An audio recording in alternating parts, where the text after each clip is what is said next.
Ini Mas Rocky Gerung ini aneh ya. Kayaknya Mas Rocky Gerung yang ngomong itu ya. Walaupun dari suaranya aja saya udah paham itu suara Mas Rocky Gerung. Membandingkan antara Mas Ahaye dan Mas Gibran ya. Ya secara fisik ya, secara fisik. Mungkin ya, namanya selera, kadang itu kan selera beda-beda ya. Secara fisik ya emang jelas bagusan Mas Ahaye ya secara fisik tuh. Yang kita lihat ya secara fisik dari kamera ya. Tapi untuk kami rakyat jelata ini, rakyat pecinta termul ini, fisik nomor sekian Pak. Banyak orang ganteng, orang ganteng pinter banyak, orang ganteng bodoh juga banyak, orang bodoh kelihatan pinter banyak, orang pokoknya macam-macam rupa orang ya. Tapi yang kita lihat dari Mas Gibran itu ketulusan Pak. Ketulusan itu mengalahkan kegantengan, ketulusan itu mengalahkan segala cara Pak. Ya, yang kita lihat sebagai rakyat jelata ya Pak. Yang nggak dimiliki dari Mas Ahaye itu satu aura ketulusan Pak.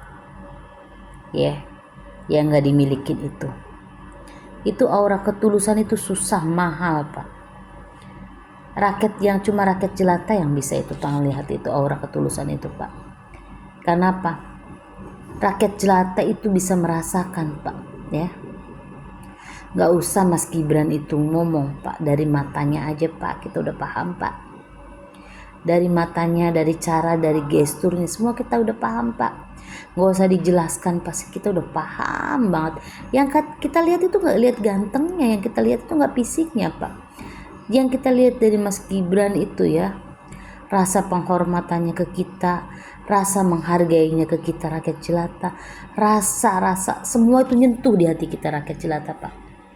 Jadi jangan suka membandingkan antara Mas Ahaye dan Mas Gibran ataupun macam-macam. Bapak asal Bapak tahu ya, kita rakyat jelata itu bisa lihat walaupun Pak Prabowo itu sama Mas Gibran Ibu boleh dibilang ya, sama Mas Ahaye itu kayaknya lebih gimana, tapi dari hati kecil saya kita sebagai emak-emak itu ya kita bisa lihat Pak Prabowo itu kayak menganggap Mas Gibran itu kayak menganggap anak.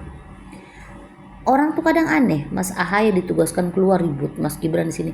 Pak, waktu sekarang ini Indonesia lebih membutuhkan orang seperti Mas Gibran untuk meredam amarah kita, Pak. Amarah rakyat, Pak. Bukan seperti Mas Ahaye, Pak. Kita lebih butuh Mas Gibran sekarang, Pak. Kadang orang kalau yang misalnya dilandasin orang nggak suka Pak, mau berbuat apa aja jelek di mata orang yang nggak suka itu Pak.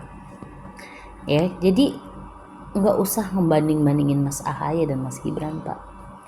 Semua orang tahu dan saya yakin Pak Prabowo itu orangnya tipe orang yang nggak bisa melupakan jasa Pak. Walaupun biar modelnya bagaimanapun untuk menyakiti atau menjolimi keluarga Pak Jokowi itu nggak mungkin dia Pak. Dan asal Bapak tahu juga ya, saya yakin antara Pak Prabowo dan Pak Jokowi itu masalah kenegaraan itu saling berkomunikasi Pak. Karena buat Pak Prabowo mentor itu adalah Pak Jokowi, kingmaker adalah Pak Jokowi Pak. Cuman kadang ya namanya politik itu bisa dibolak-balik, tapi intinya Pak Prabowo itu sangat menghormati Pak Jokowi Pak. Sangat menghormati Pak Jokowi. Coba antara lihat Pak Prabowo gestur ke Ahaye dan Mas Gibran Pak, lebih mana Pak? Lihat dari hati ya Pak.